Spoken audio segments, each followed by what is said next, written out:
जय माता दी मित्रों। जैसा कि आप सभी से वादा किया था कि आज एक वीडियो दूंगा, तो इस वीडियो को पूरे लास्ट तक देखिएगा आप सभी। इनमें 3 से 4 कथाओं का जो है वर्णन है। और ये वीडियो, जैसा कि मैंने कहा था कि बागेश्वर धाम के पुजारी मठाधीश धीरेन्द्र शास्त्री जी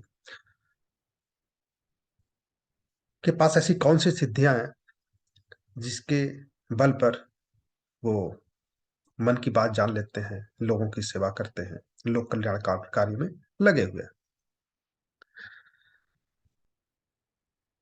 अगर मैं सामान्य तरीके से कहूं तो आपको समझ में नहीं आएगा। पंडित जी के जो है मैरिड लाइफ कैसी होगी, उनके बच्चे होंगे या नहीं होंगे, विवाह कब होगा, इस पे भी एक वीडियो आप लोगों को मैं दे चुका हूँ 3-4 दिन पहले, तो उसको भी जरूर देखिएगा। उसका लिंक भी मैं इस वीडियो के पीछे नीचे जो है डिस्क्रिप्शन में दे दूंगा। बहुत इंटरेस्टिंग वीडियो है, पूरा देखिएगा तभी समझ में आएगा। और अगर हो सके तो शेयर भी कीजिएगा ताकि अन्य लोगों तक ये बात पहुंच सके।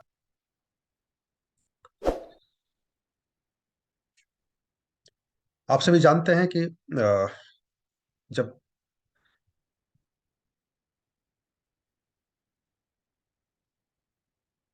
धीरेन्द्र शास्त्री जी जो है अपने प्रवचन में बोलते हैं भैया कि आप यहाँ पर नारियल बांध करके काले कपड़े में, लाल कपड़े में, है ना, अगर कुछ निगेटिव चीजें हैं तो फिर ब्लैक कपड़े में कुछ शुभ चीजें हैं, कार्य हैं, तो फिर वो लाल कपड़े में बांध करके अपनी मनोकामना के लिए अर्जी लगाए। कहाँ पे लगाना होता है? प्रेतराज सरकार के दरबार में लगाना होता है। बालाजी के मंदिर में ही, प्रांगण में ही बना हुआ है।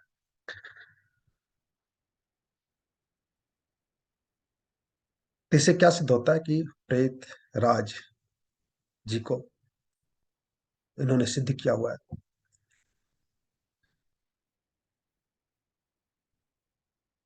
ऐसे कितने लोग हैं जिन्होंने प्रेतराज जी को सिद्ध किया, प्रेतराज सरकार को सिद्ध किया, और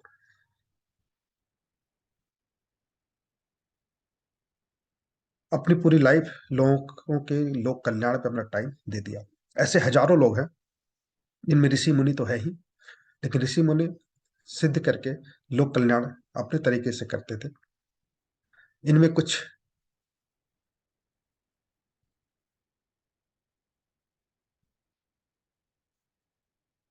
बड़े लोग भी हैं। सबसे पहले हम बात करना चाहेंगे तुलसीदास जी के बारे में। आप सभी को पता है, जब तुलसीदास जी को एक प्रेत ने दर्शन दिए और उन्होंने बताया कि आप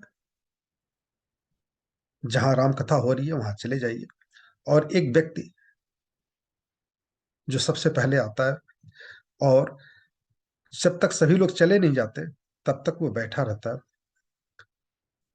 वही हनुमान जी हैं। आप उनसे प्रार्थना कीजिए कि राम, लक्ष्मण, सीता जी कब मिलेंगे, कहाँ मिलेंगे, वही आपको दर्शन करा सकते हैं। अब ये तो सामान्य सी कहानियां होगी, है ना, लेकिन तुलसीदास जी एक पहुंचे हुए सिद्ध आत्मा थे, जिन्होंने पहले प्रेतराज जी को सिद्ध किया, उन्हें अपने अनुकूल किया, फिर उनसे भगवान हनुमान जी के बारे में, बालाजी के बारे में, कहाँ मिलेंगे, उनके बारे में जानकारी प्राप्त की, फिर उन्हें सिद्ध किया। जब वहां पर पहुंचे वो, तो हनुमान जी जो है एक कोढ़ी की भेष में, कोढ़ी जिसे अब दूर से ही देख करके किनारा काट लेते हैं, लेकिन एक ब्राह्मण थे, साफ सुथरा नहा धो करके डेली साफ सफाई से रहते थे, लेकिन एक कोढ़ी जिसके शरीर से बदबू आती है, उसे देखा उन्होंने कि सारी कथाएं सब लोग चले जा चुके हैं, यही एक व्यक्ति बैठा है। उन्होंने उसके पैर पकड़ लिए और अपने दर्शन सही रूप में आने के लिए प्रार्थना करने लगे। उन्होंने बहुत भगाया, बहुत प्रयास किया, लेकिन उन्होंने पैर नहीं छोड़ा, और लास्ट में हनुमान जी को उनको दर्शन देने ही पड़े। और फिर प्रेतराज जी के एक मार्गदर्शन से हनुमान जी उन्हें साक्षात मिल गए, जिसे हजारों साल तपस्या करने के बाद भी किसी को नहीं मिलते। और फिर वही हनुमान जी राम जी राम जानकी के लक्ष्मण के दर्शन कब होंगे, कैसे मिलेंगे, उन्होंने रास्ता दिखाया, जिसकी कथाएं आप लोगों को पता है। तो एक कथा तो ये हो गई। दूसरी कथा शायद आप लोगों को ना पता हो। आप लोगों ने विक्रम बेताल के बारे में कहानियां सुनी होगी। ये कथाएं हैं, सही रूप में आप लोगों के सामने नहीं आ पाती हैं। इसके पीछे कथा है चिमटे वाले बाबा की, जिनके पास बहुत सारी सिद्धियां थी। लोग उनके पास सिद्धियों के लिए जाते थे, जिन्हें वो उचित समझते थे उन्हें वो दीक्षा देते थे, उन्हें शिष्य बनाते थे और उन्हें मंत्र देकर के सिद्धियां प्राप्त करने को कहते थे, और उन्हें फिर लोक कल्याण में लगा देते थे। इसी क्रम में एक बालक विक्रम नाम का व्यक्ति जो है उनके पास पहुंचा। 17-18 साल की उम्र, चेहरे पर तेज, राजा का बेटा। लेकिन उन्हें संत बनने की जो है इच्छा थी। उन्होंने बोला, भाई मुझे संत बनना है, मुझे आप दीक्षा दीजिए, मुझे लोक कल्याण में टाइम देना। मतलब बचपन से ही लोक कल्याण में उनका जन्म हुआ था, लोक कल्याण करने के लिए जन्म हुआ था। हे राजा के बेटे। चिमटे वाले बाबा ने देखा कि ये तो कुछ अद्भुत बालक है। उन्होंने उनसे उल्टा सीधा बोला और कुछ ऐसा प्रयास किया कि वो यहां से चले जाए, क्योंकि उन्होंने देख लिया था ये बालक जो है राज करने के लिए जो है जन्म लिया है, लोक कल्याण के लिए जन्म लिया है, इसे संत नहीं बनाना है।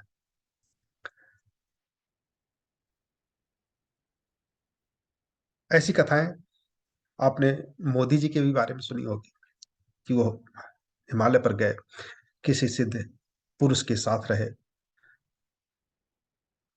कई सालों तक वो तपस्या में रहे, और उम्र वही 17-18 साल।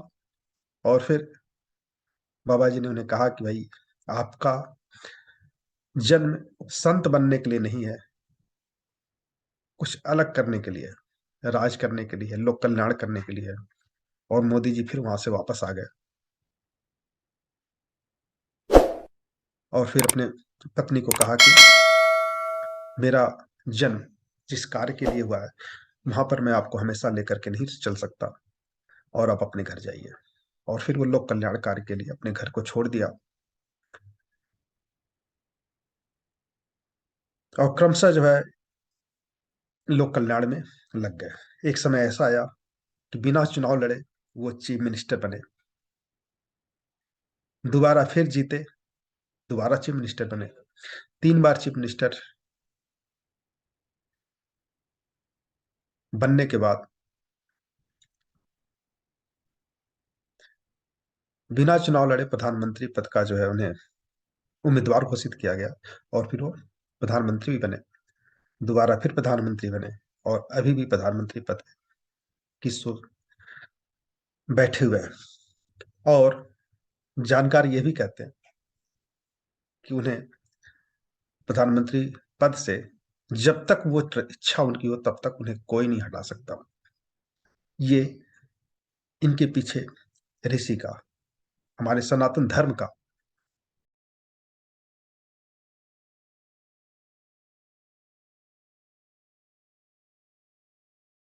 ऋषि की जो है आशीर्वाद का जो है महत्व है। तो हम आते हैं चिमटे वाले बाबा के। तो विक्रम को जो है उन्हें भगाना चाहा, लेकिन महीनों बीत गया, लगभग 6 महीने से ऊपर हो गए। वो रोज आते और यही प्रार्थना करते, मुझे दीक्षा दे दीजिए, मुझे संत बनना है, मुझे सिद्धि प्राप्त करनी है, संन्यास लेना है। और हर बार वो दरवाजा बंद कर देते, उन्हें भगा देते, उनके शिष्य उसे गेट से बाहर कर देते, लेकिन वो माने नहीं। हर बार जो है आते और यही प्रार्थना करते।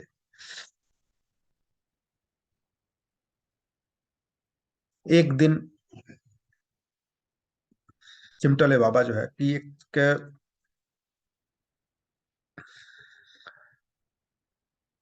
थी कि जिस कभी वो किसी को मारते नहीं थे, और जब मारना होता था तो चिमटे से ही मारते थे, और जिसको चिमटे से मार दिया उसका जीवन सफल हो गया। फिर पहुंचे, फिर उनके पैरों में गिरे, टोटे, भगवान भगवान मुझे दीक्षा दे दो, मुझे संन्यास ग्रहण करना है। उस दिन वो एक चिमटा उनकी पीठ पे तेजी से मारा। दर्द बहुत हुआ। बोला उठ जा, बोला सामने कुटिया है, उस कुटिया में चला जा और ये मंत्र ले, सुबह शाम इस मंत्र का जप करना है। बोले ठीक है। उस कुटिया में गए और एक चमत्कार था। तीन 21 दिनों का मंत्र जप होता है और बहुत ही कठिन तपस्या होती है, लेकिन 3 दिनों में ही एक प्रेत खुश हुआ और आकर के उनको मारने लगा, लेकिन वो डरे नहीं और पूछा मार क्यों रहे हो? यार देख रहा हूं कि मुझे तुमने सिद्ध किया है, क्या सिद्ध करने लायक है भी या नहीं तुम,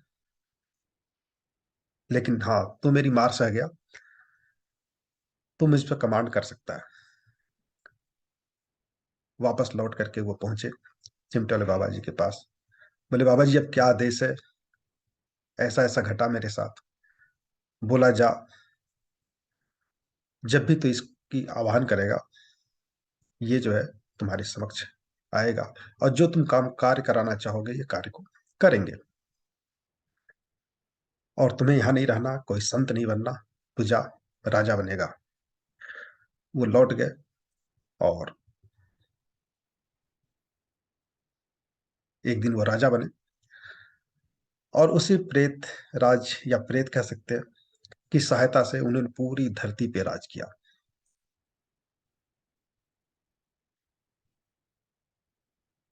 कभी ये नहीं कहा जाता कि वो बालाजी की कृपा उन पे रही, कभी भगवान कृष्ण की कृपा रही, भगवान राम की कृपा रही, भगवान शिव की पूजा वो करते थे, राम की भी करते होंगे,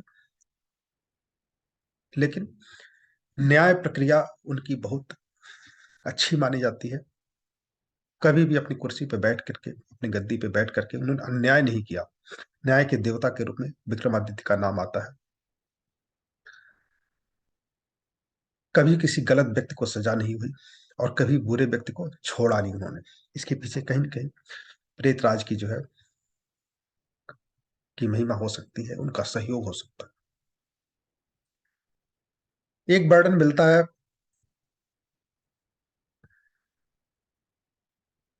रावण के टाइम पे। रावण ने नीलगिरी ऋषि के रूप पे, एक व्यक्ति थे, उनको अपने दरबार में रखा हुआ था। वो बहुत ही मायावी थे, बहुत ही शक्तिशाली थे, और उनके सहारे रावण पूरी धरती पे राज करता था। शिव के पुजारी तो थे ही, लेकिन हमेशा शिव जी के आह्वान तो नहीं किया जा सकता, खुद तो हमेशा लड़ने के लिए नहीं जाया जा सकता।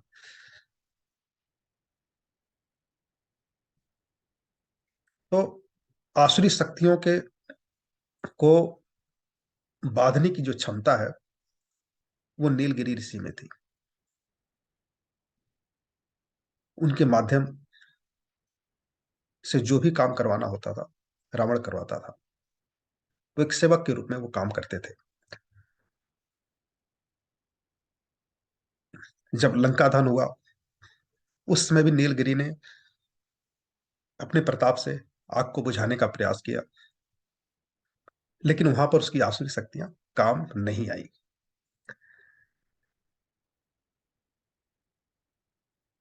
उसके बाद हनुमान जी से उसने प्रार्थना किया, भैया आप कौन हो?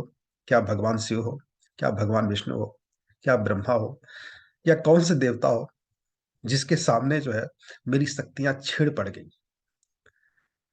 बोला मैं ना राम हूं, ना मैं विष्णु हूँ, माँ ना मैं शिव हूँ, ना मैं ब्रह्मा हूँ, ना मैं कोई देवता हूँ। मैं तो नारायण अवतार भगवान राम का सेवक हूँ। नीलगिरी जी को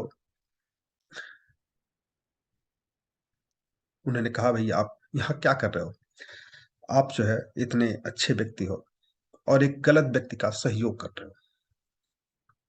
आप भगवान राम की शरण में चलिए, वहीं पर आपकी मुक्ति है। ऋषि जो है इस कला को जानते थे, लेकिन ऋषि को रावण यूज करता था। किस प्रकार से उन्होंने, कहते हैं कि नवग्रह को उन्होंने बांध लिया था। तो एक सामान्य ऋषि की तो बात ही अलग है, और ऋषि पुत्र रावण था भी, है ना। उसके पीछे क्या कथाएं थी उस युग में, जो लोग रहे होंगे, तो ये कथा थी। उसके बाद से जो है नीलगिरी जी जब रावण की मृत्यु हो गई, तब जो है नीलगिरी जी को रावण की शरण में हनुमान जी लाने में सफल हुए। और जब राम जी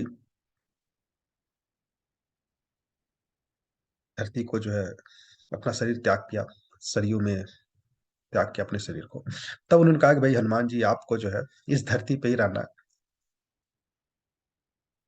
और लोगों की सेवा करना है, लोक कल्याण करना है। अब हनुमान जी कहाँ कहाँ जाएंगे, किसकी किसकी सेवा करेंगे, कब तक करेंगे? तो उन्होंने नीलगिरी जी को जो है एक अपना महामंत्री बनाया, और कहा कि जितनी भी जो है प्रेत आत्माएं हैं, आसुरी शक्तियां हैं, इससे जो है लोगों को निजात दिलाना है। आप जितने भी आकाशचर प्राणी हैं, बुरे प्राणी हैं, सबको बांध के रखना है और लोगों को कष्टों से मुक्ति देना है।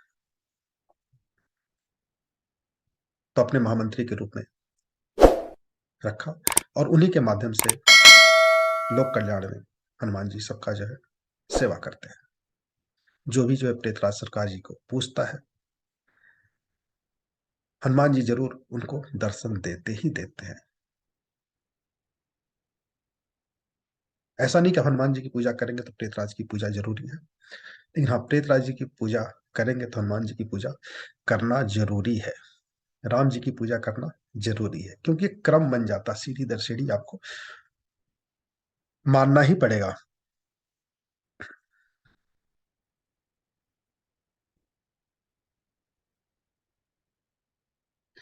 एक और कहानी मिलती है लगभग 2000 साल पहले। बालाजी मंदिर तो आप जानते हैं, राजस्थान के, यहाँ भी प्रेतराज जी है। और कहा जाता है कि जयपुर के एक राजा थे। अब एक व्यक्ति जिस श्रेणी में होता है, जब दूसरा जन्म लेता है ना, तो वो वहीं से आगे बढ़ता है, नीचे नहीं जा सकता। अगर वो गलत काम किया तो उसकी जो है शक्तियां छीड़ हो जाती हैं, वो गलत परिवार में जन्म ले लेता है।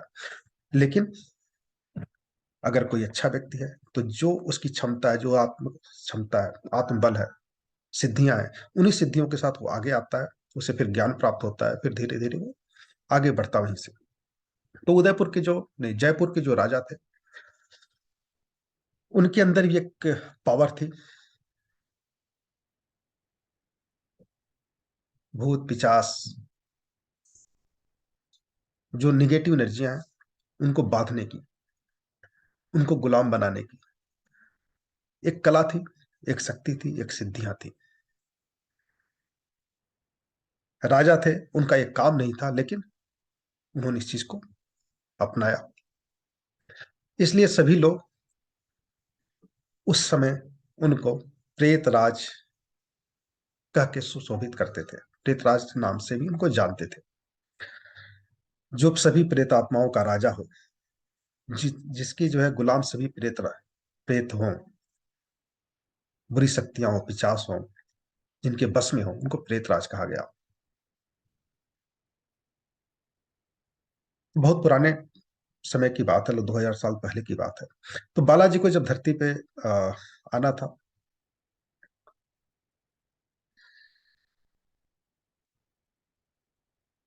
अवतरण लेना था बाल रूप पे, तो एक सहायक भी चाहिए। बिना सहायक के मतलब कोई वैल्यू नहीं रह जाती किसी की। तो सहायक के रूप में उन्होंने प्रेतराज जी का आह्वान किया, जयपुर के जो राजा थे,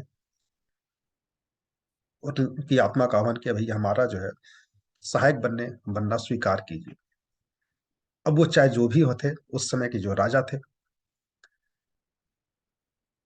भले मैं किसी का कहना नहीं मानता, अहंकार था, राजा तो थे, पावर भी थी, मैं किसी के बस में नहीं रह सकता, मैं किसी का गुलाम नहीं रह सकता, सभी शक्तियां हमारी गुलाम है। उन्हें भी घमंड था, लेकिन हनुमान जी को भी तो चाहिए कोई सहायक। उन्हें जानते कि भाई इनसे अच्छा सहायक मेरा कोई नहीं हो सकता। फिर दोबारा विनती किया, दोबारा प्रयास किया। बोला ठीक है, एक शर्त पे मैं आपका सहायक बन सकता हूँ, कि आपसे पहले मेरी पूजा हो, आपसे ऊंचा मेरा मंदिर हो, तभी मैं आपके साथ आपका कहना मानूंगा। ये शर्त को बालाजी ने स्वीकार किया, और आज के डेट में बालाजी से पहले प्रेतराज सरकार की जो है पूजा होती है, फिर हनुमान चालीसा का पाठ होता है। तो ये कथाएं हैं, और यही कथा प्रेतराज बागेश्वर बालाजी के पास भी उनकी शक्तियां हैं, सिद्धियां हैं। उनके गुरु, उनके दादाजी ने ये सिद्धियां उन्हें सिखाई, प्रेतराज सरकार जी को सिद्ध किया और इनके साथ लगाया। इन्होंने खुद भी सिद्ध किया होगा, लेकिन वहां भी जो है प्रेतराज सरकार जी की पूजा होती है पहले, बालाजी की भी पूजा होती है। तो इन लोगों का जो है सहायता प्राप्त है। और आपने देखा होगा जब भी जो है कोई प्रश्न आता है, पंडित जी ने खुद कहा कि भाई मेरे कान में ना कुछ गुड़गुड़ गुड़गुड़ कर रहा है। तो लोक कल्याण के लिए प्रेता सरकार उन्हें सब कुछ बताते हैं। किसी अर्जी स्वीकार हुई है, उसको बुलाते हैं,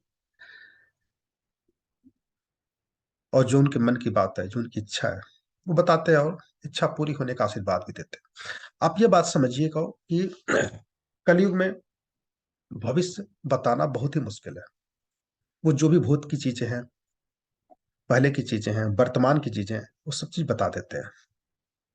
भविष्य में चेंज किया जा सकता है, एक से एक शक्तियां प्राप्त हैं इस दुनिया में, सिद्धियां हैं, जिनके आधार पे हम अपने भविष्य को चेंज कर सकते हैं।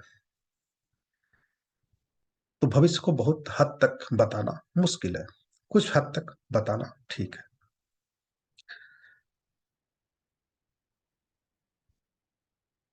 अगर वो कह देंगे भैया आप घर जाओ, आपका कैंसर ठीक हो जाएगा, आप घर जाओ, आपका जो है किडनी जो है समस्या वो ठीक हो जाएगी, अब जाओ, आपको नौकरी की समस्या, अब नौकरी लग गई, घर पहुंचो, तो भगवान तो है नहीं। वो एक प्रेरणा दे सकते हैं, एक सहायक के रूप में जो भी समस्याएं आपके सामने आएंगी, उसको किसी हद तक दूर करने का प्रयास कर सकते हैं। प्रयास तो आपको करना ही पड़ेगा,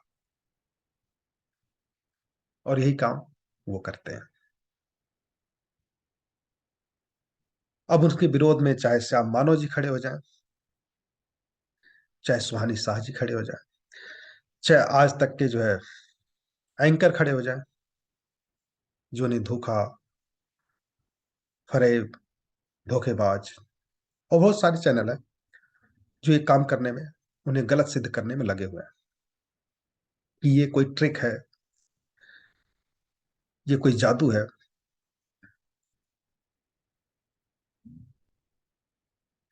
जितने भी ट्रिकीबाज हैं, वो कोई मन की बात जानने, तो आप अपने दोस्त के बारे में सोचो, फिर हम पता लगाएंगे। ठीक है, कोई ट्रिक है, अच्छा 5-6 नंबर का है, ठीक है, ठीक है, नहीं, हाँ, फिर वो बताते हैं। आप अपने जो है किसी जगह का नाम पूछते हैं, फिर वो बताते हैं, और एक बार में एक बार ही बताते हैं, उन्हें 5 मिनट लग जाते हैं, 5 मिनट लग जाते हैं, वो भी कहते हैं ये ट्रिक है। जो अपने कला को प्रदर्शित करने में 4 मिनट 5 मिनट लगाते हैं, एक नाम 4 अक्षर का निकालने में, वो भी ट्रिक बता रहा है। और उनके बहाने, उनका सहारा लेकर के टीवी चैनल वाले जो है, उन्हें झूठा साबित करने में लगे हुए हैं।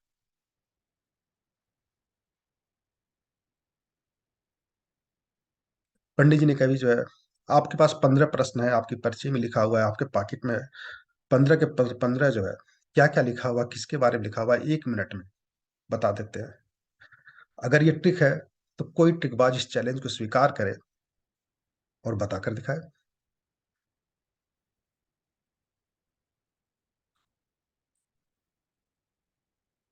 तो साइंस तो है, उस साइंस के बाम को हम सीख सकते हैं, लेकिन एक सिस्टम होता है, एक लिमिट होती है।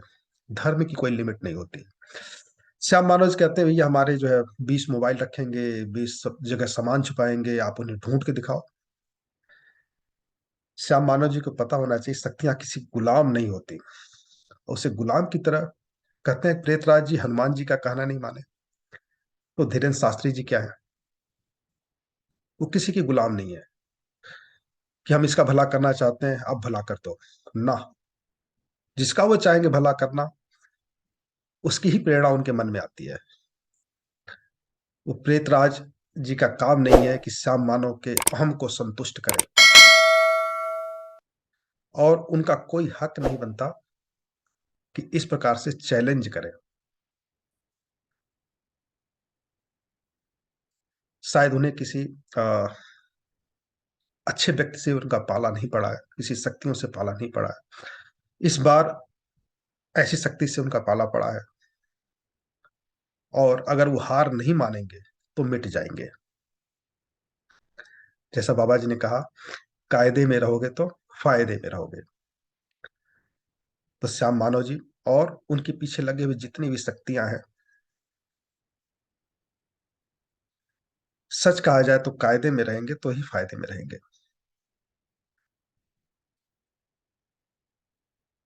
कहने को तो बहुत सारी कथाएँ हैं, और बहुत सारे ऋषि-मुनि हैं, जिन्होंने प्रेतराज जी को सिद्ध किया है।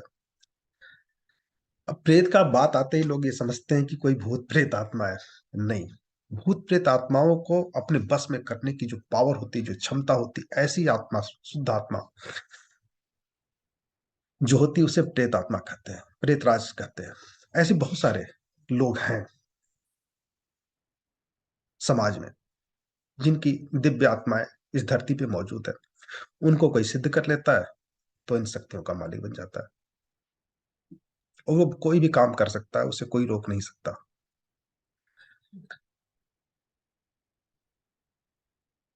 तो इसी के साथ मैं अपने वाणी को विराम देता हूँ। अभी तक हमारा वीडियो आप देख रहे हैं, तो इसे शेयर ज़रूर करें, और आप सभी का बहुत-बहुत धन्यवाद। आगे बहुत सारी जो है जानकारियाँ आप लोगों को मैं देता रहूँगा।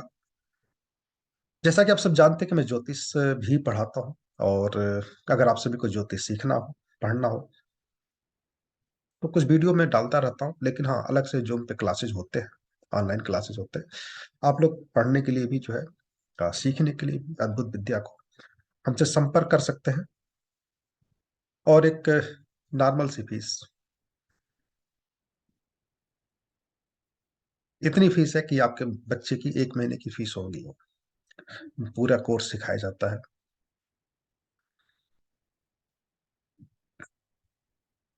और सिखाया नहीं जाता, पढ़ाया नहीं जाता, सिखाया जाता है। एक-एक उदाहरण लेकर के, एक-एक इवेंट को समझाया जाता है, सिस्टम को समझाया जाता है। तो अगर आप चाहें तो हमसे संपर्क कर सकते हैं। कुछ वीडियो के लिंक भी मैं शेयर कर दूँगा, उसे आप लोग देखिएगा, वीडियो को सब्सक्राइब कीजिए।